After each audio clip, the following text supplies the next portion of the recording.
And we're back. I believe when we left off, Russia was just getting invaded by the Ukraine. Yes, yeah, right. Oh, tables have turned.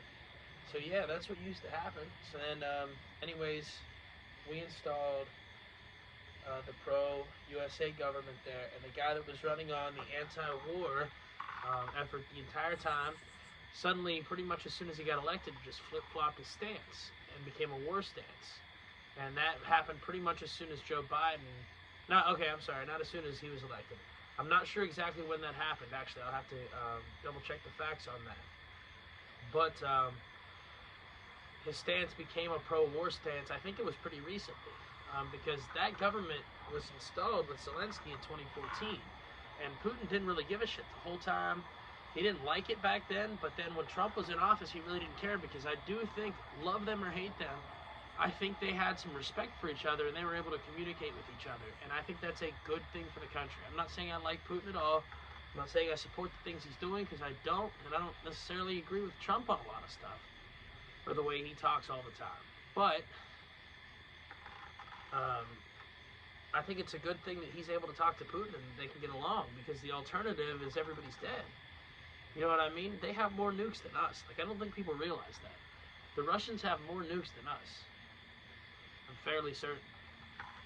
So,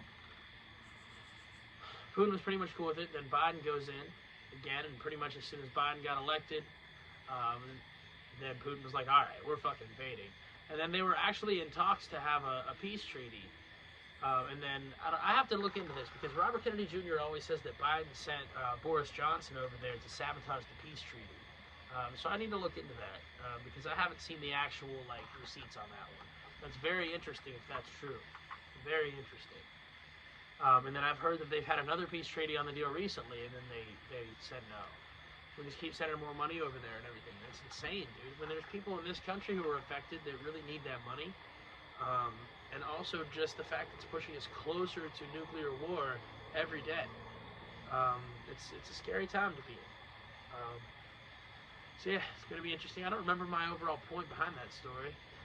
Now that so much time has passed with the whole storage fiasco and all that. But it's definitely interesting. I love history, dude. I fucking love history. But that's the thing about history is, listen to it, it's doomed to repeat itself. And that's the thing about the world wars. The last one ended in a nuke. And there's a famous Albert Einstein quote that says, I know not with what World War III will be fought, but I know that World War IV will be fought with sticks and stones. Basically saying that nukes are going to end World War III and end all humanity. And then World War IV is just going to be, everybody is rebuilding. Like, society's going to have to rebuild. So I hope it doesn't get there. Obviously, I hope it doesn't get there. We'll see. But it's interesting time. Very interesting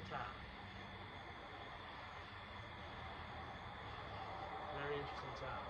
I wish there was other shit to talk about, besides politics, but I don't know, man. I don't know if I don't think it's just that the older I get, the more interested in the election cycle I get, because really, the older I get, the less interested. I don't even want to think about that shit. But lately, it just seems like so much shit is so important. We're at a really critical point in this country, a turning point. I don't know, it just seems like that. So, wait and see what it is.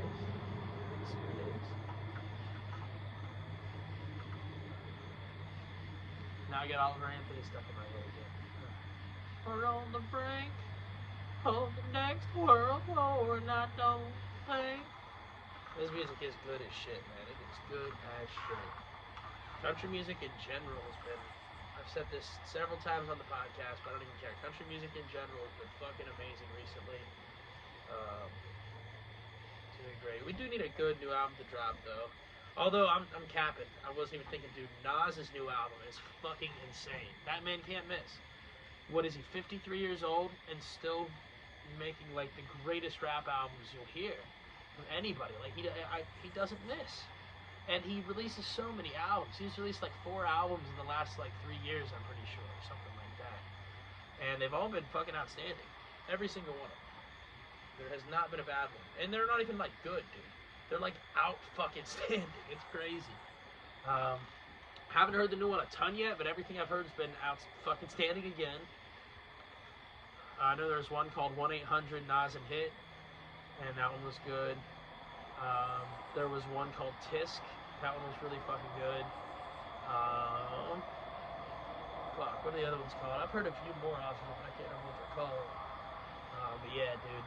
Can't remember. Oh, I think the album's just called. Oh, well, there was Speechless Part 2. That song was on there. Left her speechless, but it was Part 2. And about him, he's left speechless about the state of the world right now and shit. It's crazy. Damn, I can't believe I'm blanking on what these albums are called. It's just like a Part 3. It's what the last like 2 or 3 have been called. That's crazy. I want to say it's Magic, but I don't think it is. I'll have to look it up, because I can't remember, but they've all been fucking incredible, dude. They've all been incredible. In my opinion, he's the GOAT. In my opinion, he's the greatest rapper of all time. He's my number 1, no question. And then there's still a lot of greats. Lil Wayne's up there.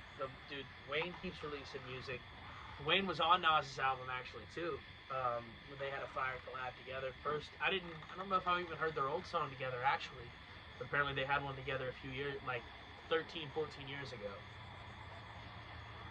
So I gotta listen to that too. But dude, Wayne keeps putting out shit. He has been in his fucking bag lately. Dude, the song he made for Undisputed. Oh my god, dude. I can't wait for that show. The new revamped lineup is going to be crazy. I can't remember exactly who all's in it, but and the fact Lil Wayne's going to get a guest spot on there once a week, dude. He's going to be on Undisputed on the new one. I cannot wait for that shit. But the song, dude, is like literally one of the greatest songs you'll ever hear. It's only like, I think like 1 minute and 38 seconds long, but I swear to you, it's one of the greatest songs you'll ever hear. Undeterred, Undisputed. Like, that's so good, dude. You gotta look that up. Undisputed by Lil Wayne. And I think he just had a song with Post Malone recently or something, too, that was really fucking good. And I think he had another one I'm forgetting about, and then the one with Nas. Oh, and then he had, Dog Food. That song's fucking fire. Or wait. Cat Food. Cat Food, I'm sorry. My Purina. Like, yeah. The DMX song was fire, dude. Wayne has cemented himself as probably my number 2 spot behind Nas for greatest rapper of all time, honestly. Who would be next? Kanye's up there. I think J. Cole and Kendrick are both at this point up there. Obviously, Tupac and Biggie are both up there. Obviously, Eminem's still up there. Although, yeah, M's still up there. I'm trying to figure out who else. I know I'm missing some big names. Snoop Dogg, dude. Snoop Dogg is an underrated candidate, probably. I don't know why. He never gets the amount of love he deserves, but he's definitely on that list. And along those lines, I probably wouldn't put him quite that high for whatever reason, but Wiz Khalifa, dude, keeps making banger after banger after banger, doesn't miss. And as far as vibe goes, he's without a doubt, like, top 3. Him, Mac Miller, Post Malone, probably. I don't know. There's a lot of people on that list, too. Music's amazing, man. Hip-hop's amazing. A lot of good music right now. But it's weird, because it still feels like... I think it's just because we've gotten so used to there being so much released in such a short quantity. It feels like there's not as much new good shit released. And I also feel like part of it's because there's so much new shit of so many different genres and everything that not everybody's listening to the same album like it used to be when shit was just playing on the radio. You know what I mean? And it used to be pretty standard. Like everybody was talking about that same song or something like that. Like at work or whatever, at the water cooler, anything like that. And I think now everybody's just listening to something different all the time, so it's harder to do that. But at the same time, what everybody's listening to is for the most part, really fucking good. Like, really good. And I do think there's been a weird trend. Hopefully, I break it. Where we haven't seen as many like new young rappers get big in the last few years. But there's some new country artists getting big though, like younger guys that are newer. Bailey Zimmerman's fucking incredible. Hardy's incredible. He's gotten pretty big by this point. Ernest is really good. Um, Cody Jinks, he's older, but he's carved a path. Same thing with Hank Williams the third, uh, who people should have already known. It's kind of crazy. It took him that long to get big with his name, but I respect it because he remained true to himself, made really authentic type music. You know what I mean? So that's awesome. A lot of other people too. What's the guy's name? He's got a Brian Martin. Brian Martin's really fucking good. Definitely forgetting some names still. But yeah, you see a lot of newer artists emerge in country lately, but I feel like you haven't seen it as much in hip hop. It's kind of interesting. Trend to keep thinking about. I don't know if it's just because that's where kind of as a country our tastes have gone a little bit more, like, or that just country's been so good, or if hip hop was so popular for so long that everybody just needed a little bit of a break from it. You know what I mean? Kind of like collectively, or if it had something to do with the production and a lot of mainstream hip hop getting really boring, really, really, really trappy as far as just like these same fucking beats over and over and over again. And people were getting tired. I know I was getting tired of that shit. Don't get me wrong, you have great producers like Hit Boy and fucking DJ Drama, and there's a lot of good producers still out there. But you would see a lot of shit that just sounded the fucking same from a production standpoint. And it got really, really boring really quick. I think that has something to do with it. And not that country doesn't get a little like, yeah, it's just an acoustic guitar every time, but that sounds way better. You know what I mean? Like, at least it's heartfelt lyrics, it's genuineness, it's something you can sit there and play in front of a campfire. Like, if it's gonna be simple, that's fine. Make a simple song. But, like, I don't know, there's something about if you have a computer and all that time and technology in front of you, it shouldn't sound like any other beat that's ever been created. And that's speaking even from somebody as me. I've been through all like the software, the beat making software and everything, and like I know how much shit is in there. Yeah, you should never make a song that really sounds like another song. I mean, yeah, obviously that's gonna happen sometimes where there's elements, but it shouldn't be to the point where everything sounds the same or formulaic. That's what all music started getting to. It was bothering me a little bit. My bad. I've been a fucking negative Nancy on this podcast, dude. But also, I feel like, I like to consider it more like just talking about like real shit. It's kind of, I feel like a lot of people have gotten on their minds lately. Trying to talk about it in a positive way, in a productive way. Like, how can we get through this? What can we do to make this shit better? Type of way. So I hope y'all can understand that energy I'm coming with, and I hope y'all are feeling that. I think everybody is. I think this is the start of something really cool with this podcast. Podcasting in general and where it is today and how important it's proven to be for society. Podcasting might prove to be the most important part of social media.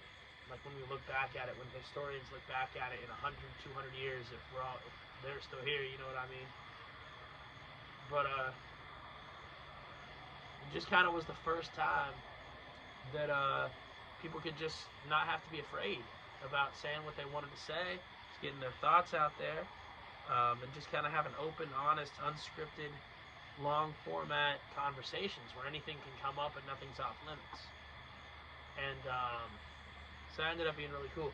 But I also watched recently Fear and Loathing in Las Vegas. And if y'all don't know who Hunter S. Thompson is, dude, y'all gotta look him up. Super interesting life.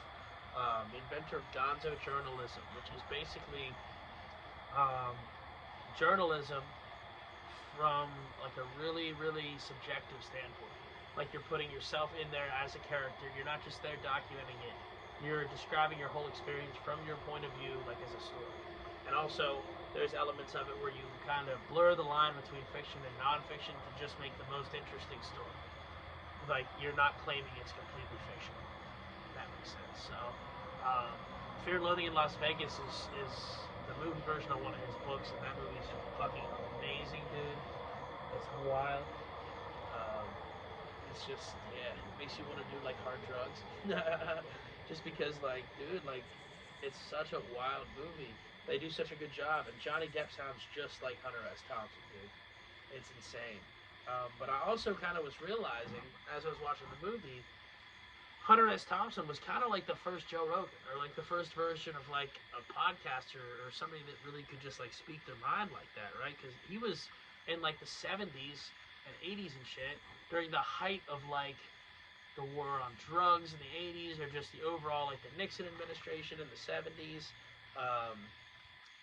and just overall like a huge anti-drug movement, and like a bunch of persecution and judgment that people faced, and he was just openly talking about all the drugs that he did and how great they were, and like the benefits and detriments and the ups and downs to each one of them. He was just being honest about it, like shit that I feel like people weren't really supposed to talk about back then, viewing that shit in any of a positive light at all. Like, they were able to do it, you know what I mean, and really get real information out to the people who could start seeing beyond all the bullshit. And that's kind of the start of when it happened. And Hunter S. Thompson also just seemed like a cool-ass motherfucker, man. Like, if you see him in interviews or anything, seemed like a really cool-ass dude. Rest in peace. Yeah, man. And then I also figured out that Bad Country by Avenged Sevenfold, which is maybe their greatest song, dude. I fucking love that song. Is based off of Fear and Loathing in Las Vegas. So, like, that movie starts off with the quote at the beginning of the song. You know, he who makes a beast out of himself gets rid of the pain of being a man. Yeah. God, hear it about we blaze. I won't lose my will to stay. I try to travel through the night. The heat so gritty weather, the barren empty side. And is on the trigger, I'm ready to ignite. Don't want your absolution, cause everything's alright. No oasis, here to see the sadness, singing deathless words to me. Can you help me as I'm starting to burn? Oh, too many doses and I'm starting to get in attraction. My confidence is leaving me on my own. No one can save me, and you know I don't want the attentions. Oh shit, I want to sing the whole song. Oh, such a good fucking song, man. That shit was fun. Yeah, dude, Avenged Sevenfold has some fucking bangers, dude. I forgot how great of a band they were until I watched Fear and Loathing in Las Vegas, and then I like saw that quote in the beginning. I was like, oh, that's crazy. And then very shortly into the movie, he's driving, seeing all these like fake bats as he's driving. He's on a bunch of drugs, and then he goes, "Oh, it's time for you to drive the bats." So then the other guy starts driving, and then they stop. And he goes, "What are you doing? We can't stop here. This is Bat Country." I'm like, "Oh shit, Bat Country. That's the song, dude." So then I realized it was based on that. Like, that's crazy. So that was really cool realization, kind of connection. You know what I mean? Like, that's just really, really dope. Some legendary things coming together. Along with that, some legendary things coming together. One of my favorite bands of all time, that's not super popular, but they're decently popular by now, is Alter Bridge, dude. If y'all ain't heard of them, man, look up that band. Fucking incredible. Mark Tremonti, for my money, is the greatest guitarist to ever walk the earth. I know that's saying a lot, but watch him play guitar and tell me I'm wrong. And then Miles Kennedy, in my opinion, is probably the greatest singer of all time. Which again, I know is a heavy burden, or a heavy thing to say. But his range is fucking incredible, dude. Like, it's just insane, and his ability to make a lot of different type of songs, write a lot of different type of songs, sing in a lot of different styles, and execute it all flawlessly, and still sound really genuine the whole time is really dope. So they're one of my favorite bands, but most of y'all would recognize them from Edge's song from WWE. You know, it's like, on this day, I see clearly, everything is come to light. Bitter place, and a broken dream, and we'll leave it all behind. On this day. It's so real to me. Everything's come to life. Like, great fucking band, dude. Great song. Edge is one of the greatest wrestlers of all time, too. So that was always really cool that he was a lot of people's first exposure to that band, and a lot of people ended up getting into him because of that. I knew that song, but didn't know any of their other stuff. And then my aunt, I still remember being a kid, and my aunt, who is like one of my closest people, like in my childhood, as far as like getting music from. You know what I mean? Like her music taste and mine was really similar. So shouts out Antrina. She would always put me on to some really, really dope artists, man. And I remember burnt some CDs for me. She gave them to me one day. She's like, you got to check out this band, Alter Bridge. They're awesome. And I was like, oh, okay, cool. Well, I'll check them out. And so I'm playing their first record, and it was really fucking good. I'm like, hell yeah, I like them. Then that song comes up, Metalingus, and I'm like, no fucking way, no way, that's them, dude. That's insane. And ever since then, I was hooked. And I've actually met